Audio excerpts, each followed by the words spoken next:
mwananchi ana haki ya kukataa kutii agizo haramu linalokiuka sheria na katiba, na IGP ana wajibu wa kulilinda jeshi la polisi.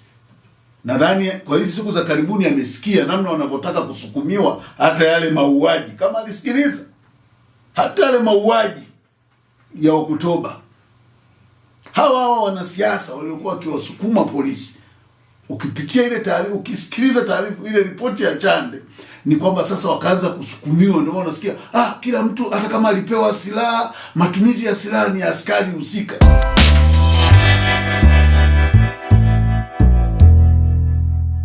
Nchi yetu ni nchi ya kidemokrasia ambayo inaongozwa kwa sheria na katiba.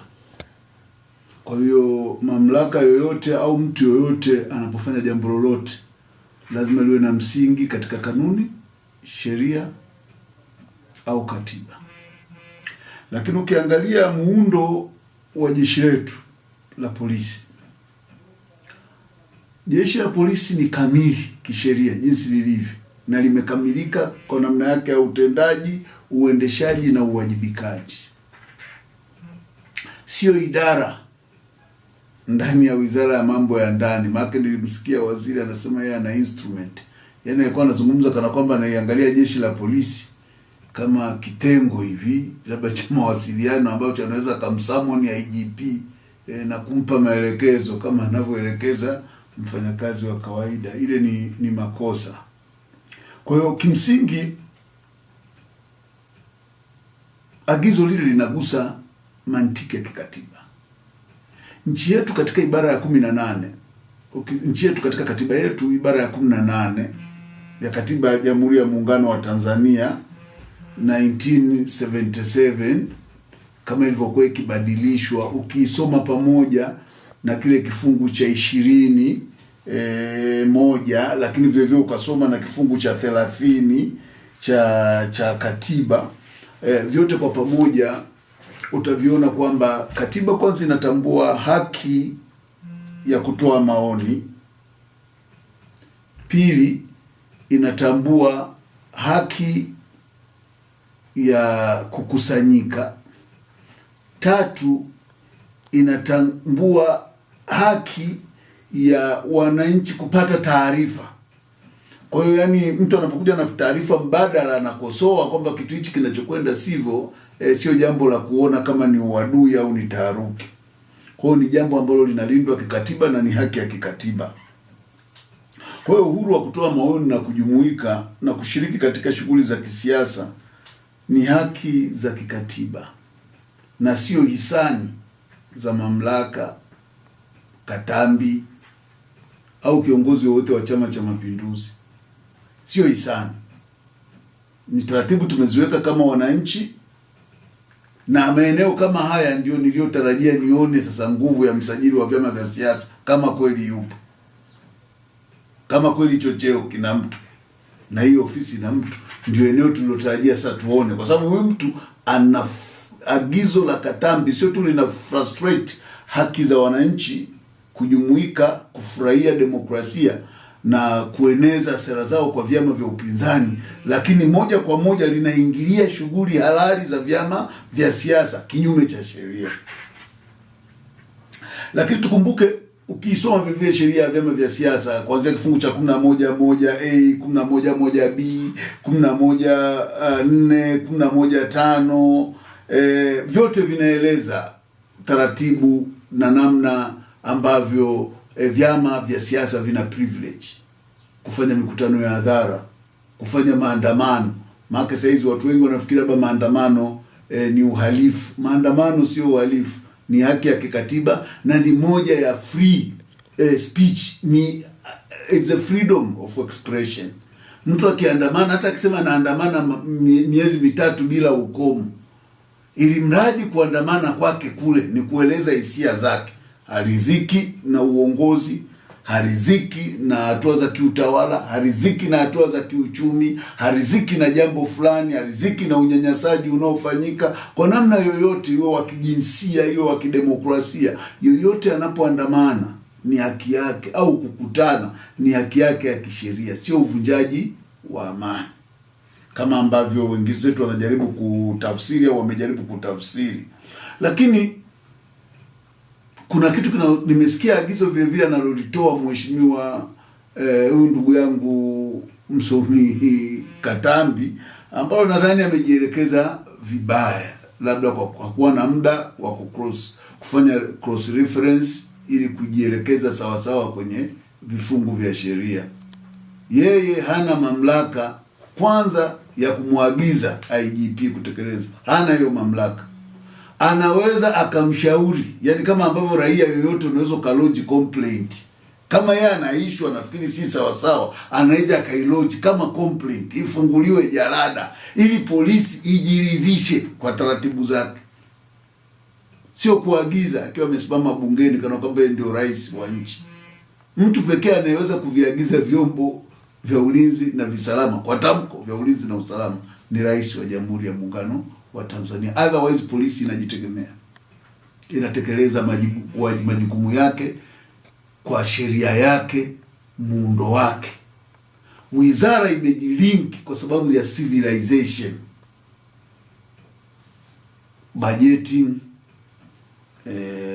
sera, ili kuona kwamba angalau sera zinapotungwa au mipango inaweka ya polisi ni ya kuangalia, yani ile ku-civilize police, link ndio inaokuja pale ya wizara, lakini sio ya administrative, yani kwa kwamba waziri wa mambo ya ndani sasa IGP yuko chini ya waziri wa mambo ya ndani. Sio kweli, sio kweli, wala haapi kutii wala utii kwa waziri ya mambo ya ndani. Kwa hiyo waache kuleta vurugu kwenye mfumo wa utawala na kuleta taharuki bila sababu za msingi. Lakini ni wajibu wa IGP kulilinda jeshi yake na kulinda heshima yake. Lazima aone namna ya hasira ya wananchi walionayo dhidi ya polisi. Sio polisi wote wabaya, lakini baadhi ya matendo haya ambayo mara nyingi CCM inakimbia, inapobanwa kisiasa, inakimbia nyuma ya polisi afu inawatanguliza polisi wawashambulie na risasi na mabomu wapinzani. Kwa hiyo ile sio nzuri. Polisi wakatae, wawaambia kina Katambi, wao ndo wana serikali, wanajua walivyojiweka, wanajua walikopata kura zile 95%.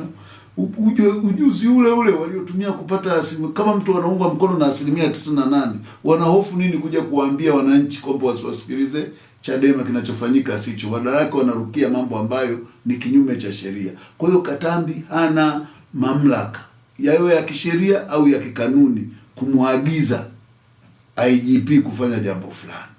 Lakini vile vile sheria, hakuna mahali sheria inamtaka IGP kutoa ruhusa au vibali. Hana hiyo mamlaka. Hilo ni eneo la OCD wa mahali. OCD wa mahali ana taratibu alizowekewa kikanuni na zinazoeleweka ambazo anaweza akasema jamani msifanye. Anaona Mwabukusi anasema ninaandamana kwenda kumuua B kwa sababu namchukia B ni mchawi, atazuia. Kikundi A kinaandamana kwenda point B chenye mlengo A. Kikundi B kinaandamana kwenda point B chenye mlengo B, na vinaenda kukutana sehemu moja. Yale ndio maeneo polisi inasema hapana, hapa kunaweza kuwa na mgongano na uvunjifu wa amani, kwa sababu kwanza nyinyi watu mnakinzana, lakini hamwezi kwenda kuandamana mkakutana wote njia panda. What will happen? Pale OCD ndipo anaposema wewe uliyepanga kuandamana tarehe 10 utaandamana tarehe 13. Wewe uliyepanga kuandamana tarehe 11 endelea na maandamano. Ndio utaratibu, lakini sio kwamba kunatokeza tu agizo moja la jumla, yani watu wamekaa tu sehemu nchi nzima tu wakasema hakuna watu wangu watu wasifanye mikutano, watu wasifanye maandamano, watu wasifanye nini. Ule ni uvunjaji wa katiba na sio sawa kisheria. Kwa hiyo kazi ya jeshi la polisi ni kulinda haki, sio usalama au utulivu wa CCM. Ni kulinda haki za raia, usalama wa raia na kulinda sheria za nchi. Kwa hiyo kama mtu ametekeleza wajibu wake, ametoa notisi kwamba jamani nitaandamana, nitakuwa na mkutano, kazi ya polisi ni kumwezesha yule mtu kufurahia hii haki, sio kuinhibit. Yani polisi hawaruhusiwi kuchukua mamlaka ya kunyang'anya ile haki, to inhibit. kazi yao kubwa ni kuwezesha ile haki kufanyika. Ndio sheria zetu, ukisoma sheria yao ndicho kinachoelekeza. Unaipa taarifa polisi, polisi wanakupa ulinzi. Kwa hiyo agizo lililotoka ukisoma kifungu, ukiondoa vile vya 11 ukaenda vya 20 kile kifungu cha 20 kwenye sheria ya vyama vya siasa, lakini vile vile ukaangalia mfumo mzima wa utaratibu, utakuja kugundua kwamba hata yale mamlaka yanayompa mandate kwamba waziri anaweza akasimama bungeni akatoa tamko, sio tamko la namna hii, ni tamko kuhusu jambo ambalo liko katika himaya yake. Kwa hiyo sio tamko ambalo ni kama anatangaza vita au anatangaza hali ya hatari. Hata rais angetoa tangazo la namna hiyo angelazimika kwenda bungeni kwa ajili ya kupata ridhaa ya bunge. Kwa hiyo sio bwana Katambi tu anakaa sehemu anasimama bungeni anajaribu kutoa tamko. Nchi haiendeshwi kwa matamko ambayo tamko kubwa linalonyang'anya haki za kiraia. Kwa hiyo kuna wajibu wa namna mbili. Mwananchi ana haki ya kukataa kutii agizo haramu linalokiuka sheria na katiba, na IGP ana wajibu wa kulilinda jeshi la polisi. Nadhani kwa hizi siku za karibuni amesikia namna wanavyotaka kusukumiwa hata yale mauaji, kama alisikiliza, hata yale mauaji ya Oktoba. Hawa wanasiasa waliokuwa wakiwasukuma polisi, ukipitia ile taarifa, ukisikiliza taarifa ile ripoti ya Chande, ni kwamba sasa wakaanza kusukumiwa. Ndio unasikia kila mtu hata kama alipewa silaha, matumizi ya silaha ni askari husika. Kwa hiyo nataka niwaambie askari wasikubali kuendelea kutumika. Wamekwisha uona moshi, moto utawawakia. Kwa jambo kubwa na la msingi la wao kufanya ni wakatae na warudi kwenye uweledi. Wawaambie wanasiasa wakajibu hoja za kisiasa majukwaani, sio kuliingiza jeshi kwenye mambo ya siasa. Sawa. Tumeona pia kabla ya tamko hili, tumeona waziri wa mambo ya ndani alitoa taarifa kwamba ametenga milioni 100 kwa ajili ya watu kumsaidia kuleta taarifa za watu ambao wanapanga kuvunja amani. Unadhani sasa kwa kuna shida kwenye nini mpaka wizara inatenga fedha kwa ajili ya watu wapeleke taarifa? Nadhani yote ni kuonekana kukosa kuwajibika. Ya Katambi sio mtaalamu wa kujua uvunjaji wa amani, sio jukumu lake. Lile ni jukumu la polisi. Ndio maana wako pale wanasomea, ni taaluma. Na ni matumizi mabaya ya pesa. Kama polisi, mimi naona polisi wanahangaika mishahara midogo, wengine ration, wengine nini. Kama kuna hizo hela, kwa nini zisiongezwe kule kwenye pocho za polisi na askari ili waweze kufanya kazi yao kwa utulivu? Haya, yeye apelekewe, yeye ni nani? Yeye ni DCI? Yeye ni RCO? Yeye ni OCCID? Yaani mchakato wa kisheria, unataka mambo yaende kisheria. Hawa wanafanya hivyo tu kwa sababu wanataka kutafuta watu tu wa kuwabambika kesi na kuumiza wananchi. Mimi nadhani kikubwa ni tuzingatie uweledi. Kama tunafikiri tatizo ni pesa, wape polisi pesa za kutosha na waambie fanyeni kazi kwa uweledi, msifanye kazi kama kweli kuna mhalifu mahali, fanyeni kazi yenu. Pesa hizi, wape pesa za kutosha, wape posho za kutosha, wape hamasa ya kutosha. Wewe unachukua hela kwanza kuonga wananchi waje walete taarifa. Hiyo ni rushwa, sio motisha, ni rushwa na yenye nia mbaya.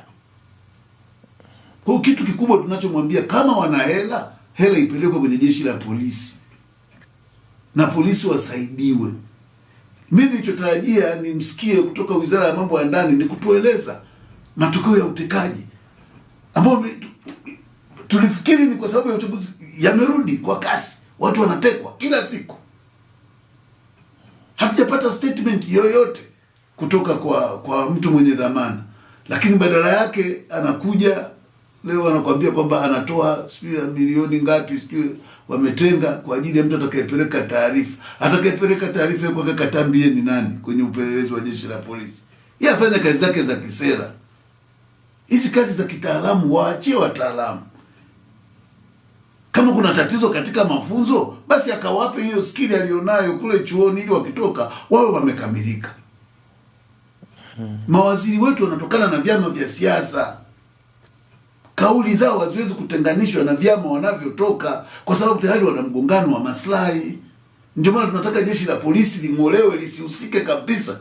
Tunaposema reform, tunataka jeshi lisihusike kabisa na michakato ya kisiasa, liwe a free institution ambalo linafanya kazi yake kwa uweledi, likiwa na bajeti yake kamili, likifanya kazi zake kwa umakini, bila kuingiliwa na maagizo ya kisiasa kama agizo alilotoa Katambi. Nadhani huo ni mwendelezo tu wa matumizi mabaya ya ofisi, matumizi mabaya ya fedha za umma na matumizi mabaya ya madaraka. Na hili baba, kwa kuongezea, jana alitamka kwamba saizi watu wote ambao wanafika kwenye vyumba vya kulala, nyumba za wageni, wawe na kitambulisho cha NIDA. Hii pia watu wametafsiri tofauti. Mimi naweza nikamuuliza kwa mujibu wa sheria ipi? Mimi nakuuliza kwa mujibu wa sheria ipi? Unajua wananchi lazima tuwe vigilant, tumuulize. Kwa sababu na haki ya kulinda taarifa zangu, siwezi kuacha kila aina ya taarifa complete. Mimi taarifa yangu nimeweka NIDA. Mimi nitakupa jina langu. Minimum nikikupa labda kwa shingo upande namba ya simu. Wewe unataka kitambulisho changu cha NIDA uende nacho wapi? Nikikupa jina, wewe nenda kamuulize yule anahifadhi data zangu. Yaani unatunga sheria, wao wenyewe wanatunga sheria data protection, lakini haelewi. Anataka ku-expose. Nina haki ya privacy yangu. Yaani kila sehemu ninapoenda nikae haya siku hizi watu tunakaa tunajilinda kiusalama kwa sababu polisi wameshindwa kutulinda. Yaani kila sehemu nitapofika ndio natoa kitambulisho changu, nitakupa baadhi hapa particular nitakupa, lakini siwezi kulazimika. Hakuna sheria inayosema toa kitambulisho cha uraia ili ukae. Haya, wewe sio Mtanzania. Haya, una mtu hana cheti cha uraia, ina maana hata kuwa na haki ya kulala. Okay, asipochukua wewe utamwajibisha kwa kosa gani?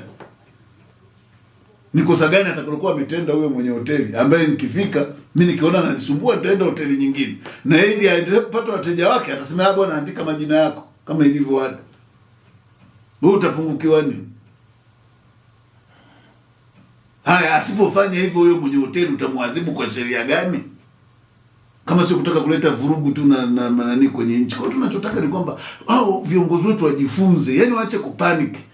Alafu wanafanya vitendo ambavyo wanajustify worries yetu. Mimi nilisema siku zote viongozi hao hawawezi kutufikisha kwenye maridhiano bila kuwepo third party na bila kuwepo taasisi huru itakayoongozwa na watu wenye uweledi. Haya, hawa kwa akili hizi unatarajia watakupa katiba mpya?